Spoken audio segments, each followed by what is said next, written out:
All right, let's run this down. There are aspects to this that are very similar to diagnosing problems with machinery. How this connects to that, and what will happen if this part fails in such a way, and so forth and so on, and where will it lead.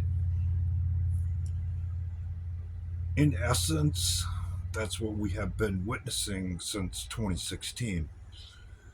Someone's trying to do a repair, whether we see it or not. So, what's the current situation? Well, the left has painted themselves into a corner, and in my estimation, that's by design. That they're trapped within their own narrative on purpose, so that we can see what's really going on and identify who's who and who believes in the Constitution and who's trying to ruin it and use it as toilet paper and so on.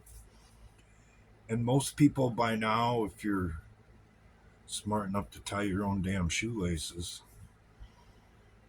see things relatively clearly. So, what happens next?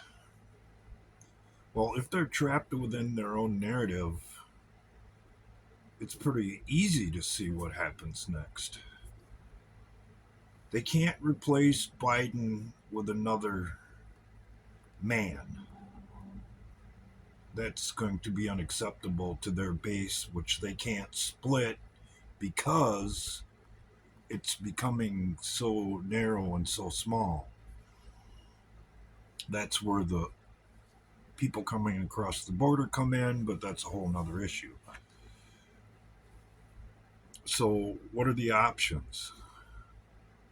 Well, you could put in a white woman in there, but seeing as how there's already a black woman available, that's probably not going to fly with their base either. So, seeing as how our current vice president is so unpopular and basically a detriment to her own campaign, should it ever come to that, they have to find someone who will be acceptable to their base and hopefully bolster their support because of it. And there's only one person that fits that bill. Who is it? Michelle Obama.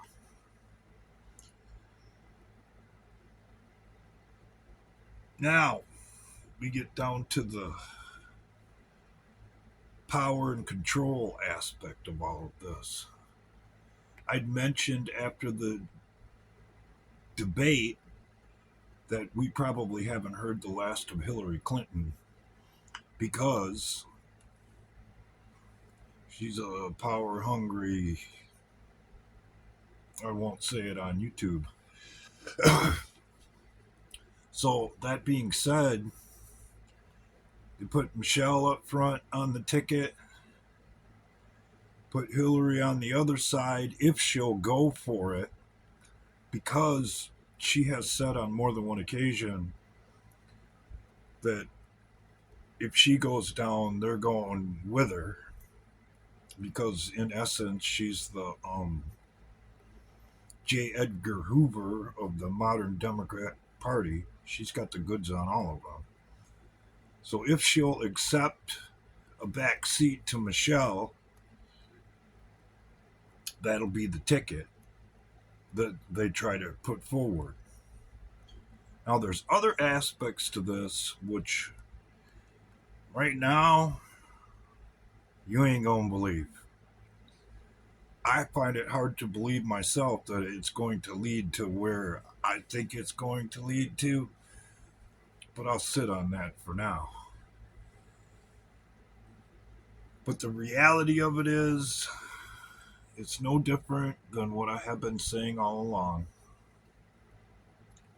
They can't stop, they won't stop, their crimes are too great, What wouldn't you say? What wouldn't you do to avoid the penalty for treason?